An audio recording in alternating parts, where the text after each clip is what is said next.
Baiklah, saya akan menjelaskan tentang pemodelan sistem informasi penggajian karyawan bagian parkir Korps Marinir Pusat Koperasi. Pendahuluan latar belakang. Gaji umumnya merupakan wujud penghargaan yang diberikan dari instansi kepada karyawannya atas kontribusi instansi tersebut. Gaji merupakan kebutuhan pokok dari karyawan, sehingga pemberian gaji tidak boleh sampai terlambat atau salah perhitungan. Selama ini, sistem penggajian karyawan parkir di Korps Marinir Pusat Koperasi masih terdapat pencatatan yang dilakukan berulang, sehingga menimbulkan kerangkapan data di dalam dokumen. Selain itu, data yang diproses secara manual akan terasa tidak efektif dan efisien, sehingga masih membutuhkan waktu yang cukup lama dalam pengambilan keputusan. Dengan adanya pengelolaan yang baik dan sistem yang terkomputerisasi, diharapkan mampu meningkatkan kualitas pelayanan bagi karyawan, khususnya dalam hal penggajian karyawan. Rumusan masalah. Adapun beberapa masalah penggajian karyawan parkir yang dialami oleh Korps Marinir Pusat Koperasi, yaitu masih terdapat pencatatan yang dilakukan berulang di semua kwitansi untuk karyawan sehingga menimbulkan kerangkapan data di dalam dokumen. Pembayaran gaji karyawan, uang makan, uang lembur, dan tunjangan masih menggunakan kwitansi yang sama, sehingga sulit membedakan fungsi dari masing-masing kwitansi. Ruang penyimpanan berkas atau dokumen yang kurang dan tidak tertata dengan baik, sehingga proses pencarian dokumen menjadi sulit serta dokumen mudah hilang dan rusak. Sering terjadinya kesalahan dalam perhitungan jumlah kehadiran karyawan karena bendahara masih harus menghitung jumlah kehadiran karyawan pada laporan absensi secara manual. Sering terjadinya kesalahan dalam perhitungan jatah lembur karyawan karena bendahara masih harus menghitung jatah lembur karyawan secara manual pada laporan absensi lembur. Tidak adanya laporan uang makan, laporan uang lembur, laporan tunjangan, dan laporan cuti kerja, sehingga bendahara sulit merangkum data karena harus mengumpulkan dokumen-dokumen yang ada. Belum adanya laporan rekapitulasi gaji karyawan sehingga menyulitkan bendahara dalam mengetahui total keseluruhan gaji yang dikeluarkan setiap bulan. Tujuan dan manfaat penelitian. Tujuan penulisan untuk membantu mengatasi permasalahan proses pembayaran gaji karyawan parkir yang sedang berjalan pada Korps Marinir Pusat Koperasi. Meminimalkan kesalahan pencatatan data rangkap, memudahkan penyimpanan dan pencarian data serta mempercepat pengolahan data, menjadikan alur proses penggajian karyawan parkir pada Korps Marinir Pusat Koperasi lebih berstruktur, efektif dan efisien. Pengelolaan data lebih cepat dan akurat dengan sistem informasi penggajian karyawan.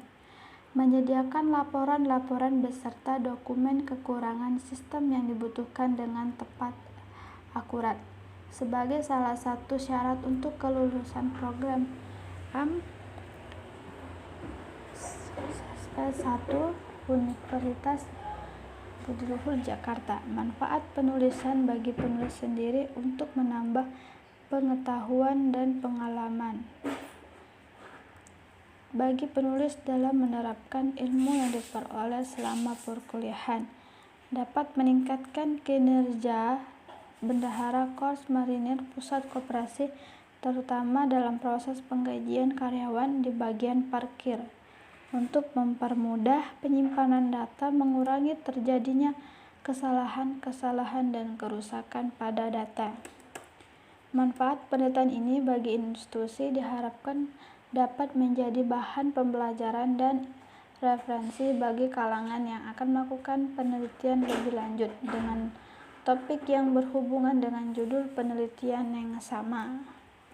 Metode penelitian yang pertama itu identifikasi. Dalam menemukan masalah pada penelitian, terlebih dahulu dilakukan kegiatan mencari, berpikir, dan mencatat untuk menemukan gagasan atau ide untuk melakukan suatu penelitian.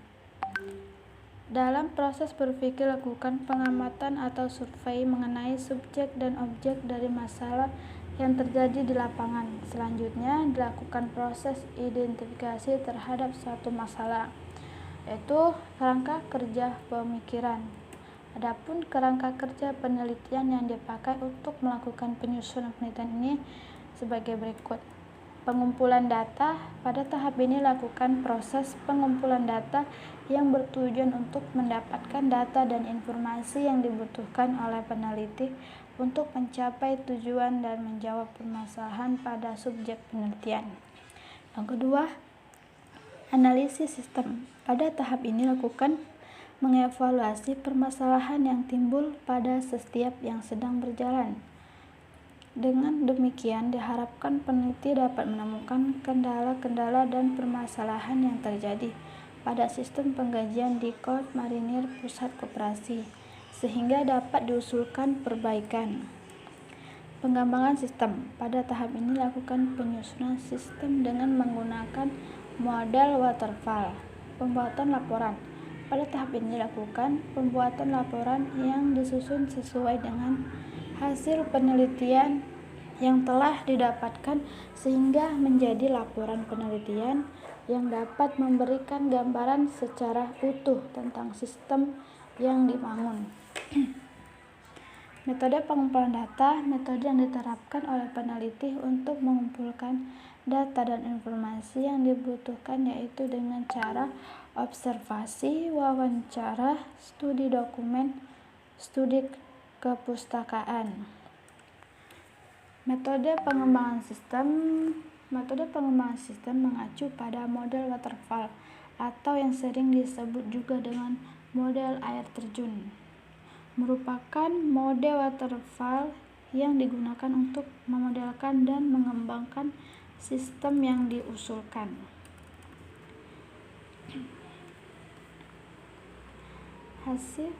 Hasil dan penelitian.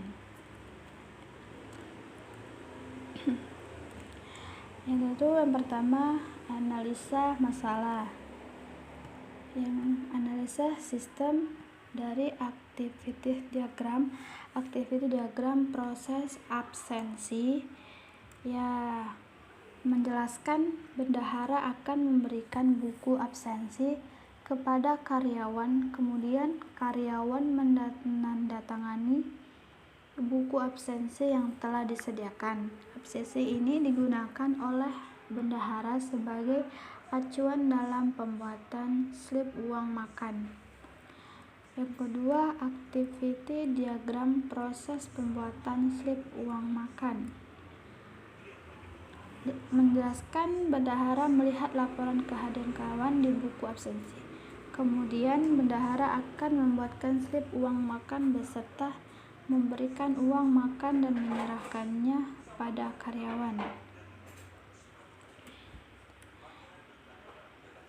Proses pengajuan lembur kerja.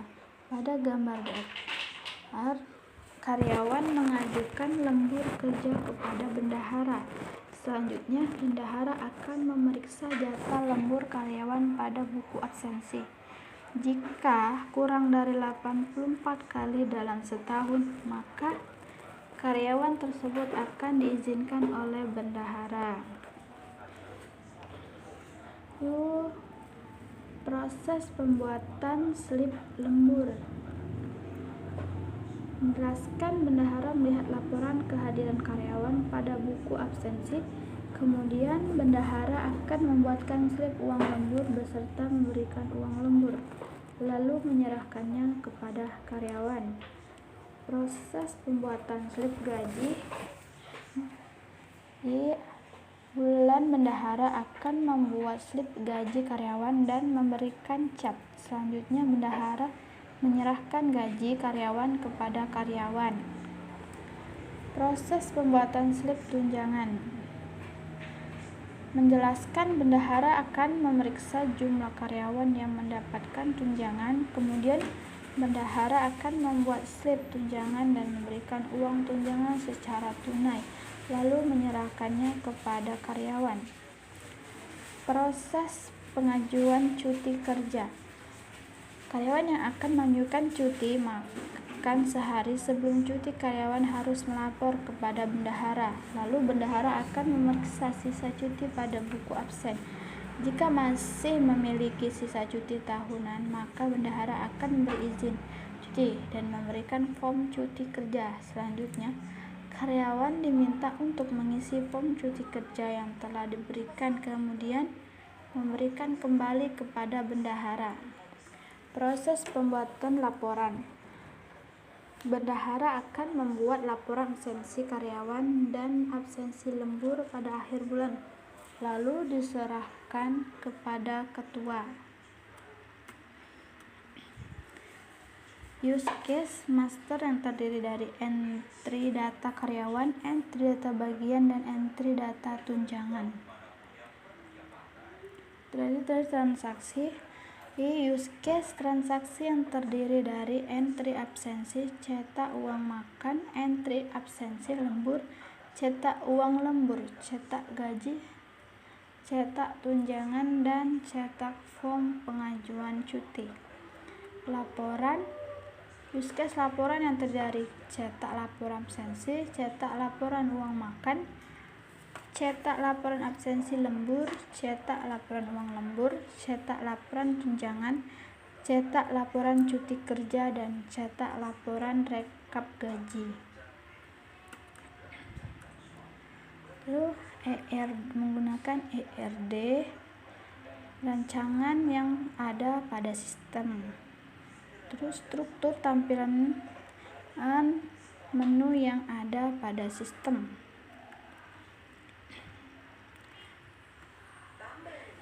Tampilan form entry data karyawan yang ada pada menu master. Sequence diagram, sequence entry data karyawan.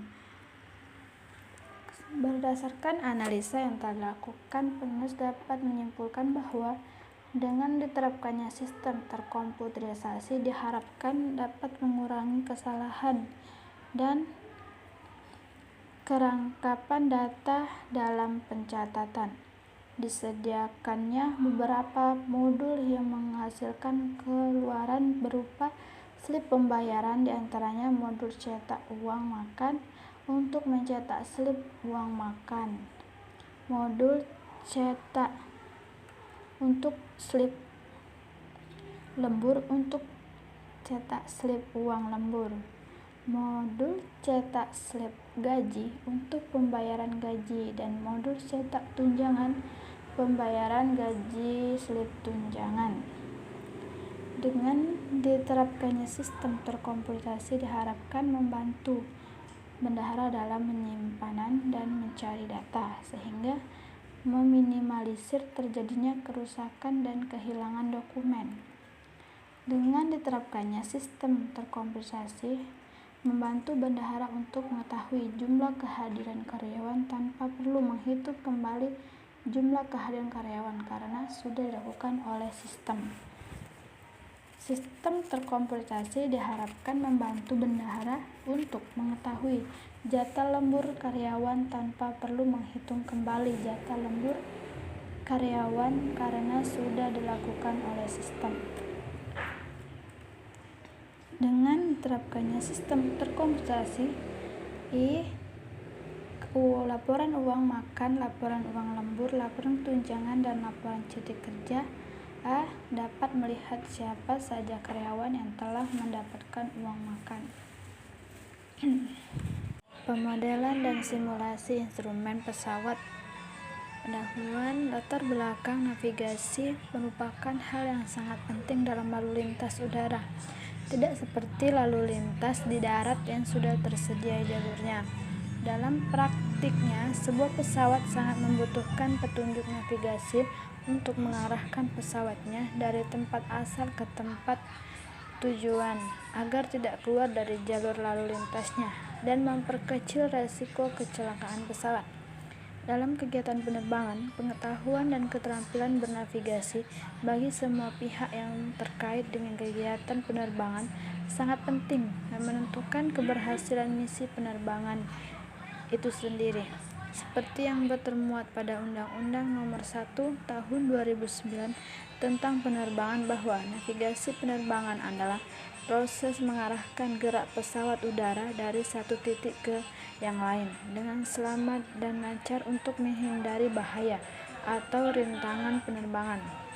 Sistem navigasi penerbangan terdiri dari kumpulan berbagai peralatan navigasi udara yang berguna untuk memberi panduan seperti halnya arah, jarak, kecepatan terhadap suatu bandar udara, ketinggian terhadap daratan, serta peralatan yang berfungsi untuk memberikan panduan pendaratan landing ketika cuaca buruk, yang kesamanya itu bertujuan untuk keselamatan dan keamanan penerbangan. Berdasarkan latar belakang yang telah dijelaskan, dapat diidentifikasi beberapa pokok permasalahan yang menjadi panduan dalam penulisan penelitian ini, yaitu bagaimana merancang dan membangun model matematis cara kerja dan karakteristik dari peralatan navigasi udara. Bagaimana membangun software yang mampu mensimulasikan fungsi dari perilaku peralatan navigasi udara berdasarkan pemodelan yang telah dirancang. Maksud penelitian ini adalah sebagai suatu media dengan cara sebagai menganalisa cara kerja dan perilaku dari sistem peralatan navigasi udara dan melakukan pemodelan dengan membuat model matematis yang merepresentasikan cara kerja dan perilaku dari sistem tersebut. Membuat software yang mampu mensimulasikan cara kerja dan perilaku peralatan navigasi udara berdasarkan pemodelan yang telah dirancang. Tujuan penelitian ini mampu memberikan manfaat sebagai bidang ilmu pemodelan dan simulasi untuk modelkan dan mensimulasikan sistem nyata, yaitu sistem navigasi udara dalam bidang kedirgantara. Mewujudkan salah satu media sebagai sarana mempelajari dan memahami cara kerja sistem navigasi udara dan bagaimana komponen dalam sistem tersebut berinteraksi. Maksud penelitian ini adalah sebagai suatu media pembelajaran dalam studi perilaku terhadap sistem navigasi udara dengan cara menganalisa cara kerja dan perilaku dari sistem peralatan navigasi udara, melakukan pemodelan, membuat model matematis yang mempresentasikan cara kerja dan perilaku dari sistem tersebut, membuat software yang mampu mensimulasikan cara kerja dan perilaku peralatan navigasi udara berdasarkan pemodelan yang telah dirancang. Pemodelan dan simulasi. Definisi model dalam Kamus Besar Bahasa Indonesia adalah pola, contoh, acuan, dan ragam dari sesuatu yang dihasilkan atau dibuat. Model dapat dikatakan juga sebagai representasi atau formalisasi dalam bahasa tertentu dari sistem nyata, sistem yang sedang berlangsung dalam kehidupan. Suatu sistem real dapat dibuat modelnya agar dapat dengan mudah dipelajari dan ditingkatkan performanya tanpa harus melalui serangkaian eksperimen terhadap sistem real. Pemodelan dalam science dan engineering adalah proses membangun dan membentuk sebuah model yang dilakukan dengan menurunkan perilaku sistem yang sebenarnya dalam bentuk variabel-variabel, di mana keterkaitan di antaranya dapat diperlihatkan dalam satu persamaan matematis. Sedangkan simulasi menurut Kamus Besar Bahasa Indonesia adalah penggambaran suatu sistem atau proses dengan peragaan berupa modal statistik atau pemeranan. Dengan begitu, simulasi merupakan tiruan dari sebuah sistem dengan menggunakan model untuk melakukan evaluasi dan meningkatkan kinerja sistem. Sistem pada bab ini lakukan analisa terhadap sistem peralatan navigasi udara dengan tujuan untuk mengidentifikasi perilaku, cara kerja, dan merancang model matematis yang mampu mewakili perilaku sistem, menggambarkan sistem yang sedang berjalan saat ini dengan tujuan untuk memberi gambaran yang lebih detail tentang bagaimana cara kerja dari sistem. Analisis dan perencanaan sistem dilakukan terhadap sistem peralatan navigasi udara dengan tujuan untuk mengidentifikasi perilaku, cara kerja, dan merancang model matematis yang mampu mewakili perilaku sistem. Analisis sistem yang berjalan adalah tahap menggambarkan sistem yang sedang berjalan saat ini dengan tujuan untuk memberi gambaran yang lebih detail tentang bagaimana cara kerja dari sistem. Analisis permasalahan adalah tahap yang dilakukan untuk menganalisa sistem real guna mendapatkan informasi tentang apa yang diperlukan sebagai input dari model dan simulasi serta parameter apa saja yang bisa mempengaruhi perilaku dari sistem. Dalam hal ini, sebagai output dari simulasi, hasil analisis dapat dijelaskan bahwa posisi pesawat dan lokasi yang peralatan navigasi pesawat yang ada di darat meliputi koordinat latitude dan longitude, pengaruh dari course, heading dan speed pesawat serta pengaruh angin, kecepatan dan arah angin, dan posisi navigasi terhadap output pada simulator. Analisis model adalah tahap pengujian model yang telah dirancang dengan target yang ingin dicapai, yaitu berupa kesesuaian terhadap perilaku dari sistem. Apakah model yang direkomendasikan dapat menjadi alternatif atau gambaran dari sistem secara nyata? Analisis model dapat dilaksanakan dengan cara mensimulasikan model rekomendasi, yaitu menjalankan hasil model untuk dilakukan verifikasi dan validasi. Verifikasi adalah suatu langkah untuk meyakinkan bahwa model berkelakuan itu seperti yang dihendaki bisa dijalankan di komputer, sedangkan validasi merupakan langkah untuk meyakinkan bahwa model berkelakuan atau bersifat seperti sistem nyatanya. Menganalisa perbandingan hasil output antara skenario dalam model yang dirancang dengan hasil dari simulasi. Kebutuhan sistem. Tujuan dari tahap ini adalah untuk memahami dengan sebenar-benarnya kebutuhan dari sistem yang akan dirancang dan untuk mewadahi kebutuhan tersebut baik untuk kebutuhan sistem maupun dilihat dari segi pengguna. Analisis kebutuhan fungsional yang berisi proses-proses apa saja yang nantinya dilakukan oleh sistem. Hal yang harus ada dalam sistem. Analisis kebutuhan non-fungsional. Analisis kebutuhan fungsional dijelaskan sebagai suatu bentuk